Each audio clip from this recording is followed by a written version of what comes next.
Bismillahirrahmanirrahim.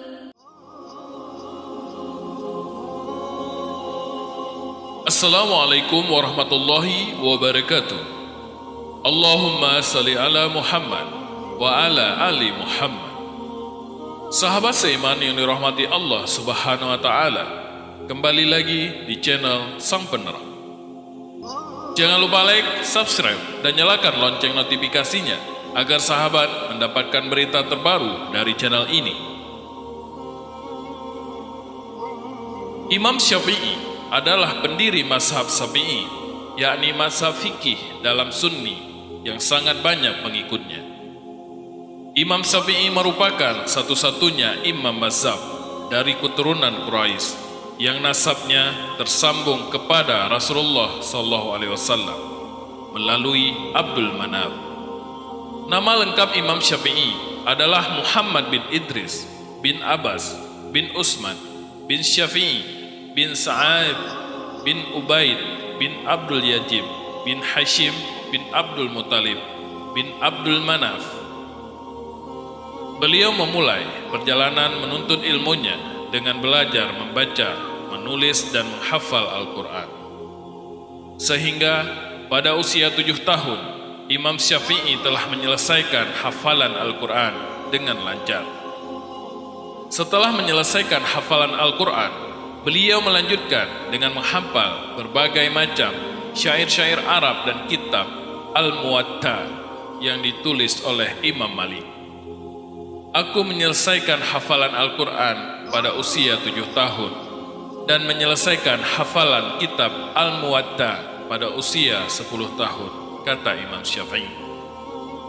Ketika berada di Mekah, beliau berguru kepada Sufyan bin Uyainah, salah seorang ahli hadis di Mekah.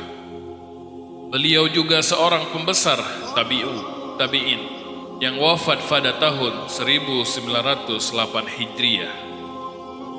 Imam Syafi'i mengatakan, kalau bukan karena Malik dan Sufyan, maka akan hilangnya ilmu Hijaz.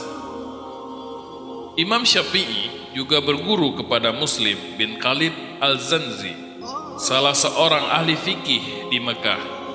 Beliau juga merupakan pembesar tabi'u dan tabi'in yang wafat pada tahun 179 Hijriah. Pada tahun 1603 Hijriah, Imam Syafi'i berangkat ke Madinah Munawwarah untuk berguru kepada Imam Malik. Beliau merupakan salah seorang ulama ahli hadis sekaligus pakar fikih di Madinah yang wafat pada tahun 179 Hijriah. Pada saat itu, Imam Syafi'i berumur 13 tahun. Imam Syafi'i tidak meninggalkan kota Madinah kecuali setelah wafatnya Imam Malik. Ketika berumur 15 tahun, beliau mendapatkan rekomendasi dari gurunya Muslim bin Khalid untuk memberikan fatwa dalam masalah agama. Pada tahun 184 Hijriah, Imam Syafi'i berangkat ke Irak untuk diadili oleh Khalifah Harun al-Rashid atas tuduhan pemberontakan terhadap Khalifah Abbasiyah. Beliau dibebaskan atas rekomendasi Muhammad bin Hasan As-Saibani, seorang murid terbaik Imam Abu Hanafiyah yang pada saat itu menempati posisi qadi pada pemerintah Abbasiyah. Setelah beliau dibebaskan dari tuduhan tersebut, beliau berguru kepada Muhammad bin Hasan Asy-Syaibani tentang fikih Hanafi atau mazhab Ahlul Ra'yi sampai beliau wafat. Setelah wafatnya Muhammad bin Hasan pada tahun 189 Hijriah, Imam Syafi'i meninggalkan kota Baghdad menuju kota Mekah. Di Makkah, beliau mengisi kajian fikih dan memberikan fatwa di Masjidil Haram. Pada saat itulah beliau mulai merintis mazhabnya sendiri, yang berbeda dengan kedua gurunya, yaitu Imam Malik dan Muhammad bin Hasan. Pada tahun 195 Hijriah, Imam Syafi'i meninggalkan kota Mekah menuju ke Baghdad untuk yang kedua kalinya setelah menetap di Mekah selama 6 tahun.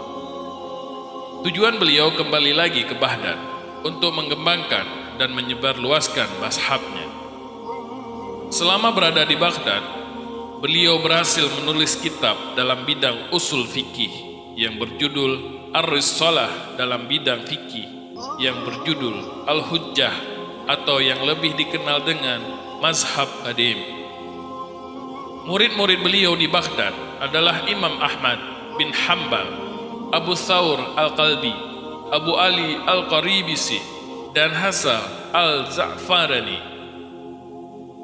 Sahabat sang penolong yang dirahmati Allah Subhanahu wa Ta'ala, perlu kita ketahui, pada tahun 199 Hijriah, Imam Syafi'i berangkat menuju Mesir untuk menyebarluaskan mazhabnya. Di antara murid beliau selama berada di Mesir adalah Abu Yakub Al-Buaiti, Ismail Al-Muzani, dan Rabi Al-Muradi. Ketika berada di Mesir, Imam Syafi'i banyak merevisi fatwanya dengan fatwa yang baru atau yang lebih dikenal dengan mazhab jadid yang dicantumkan dalam kitab beliau yang berjudul Al-Um. Beliau menghabiskan masa hidupnya di Mesir hingga beliau wafat pada tahun 204 Hijriah. Demikianlah kisah perjalanan Imam Syafi'i menuntut ilmu. Semoga dapat terinspirasi kepada kita semua. Amin Allahumma amin. Subhanakallah wa bihamdika, asyhadu an la ilaha illa anta, astaghfiruka wa atubu ilaik. Akhiru kalam, assalamualaikum warahmatullahi wabarakatuh. Sampai jumpa di kisah-kisah berikutnya.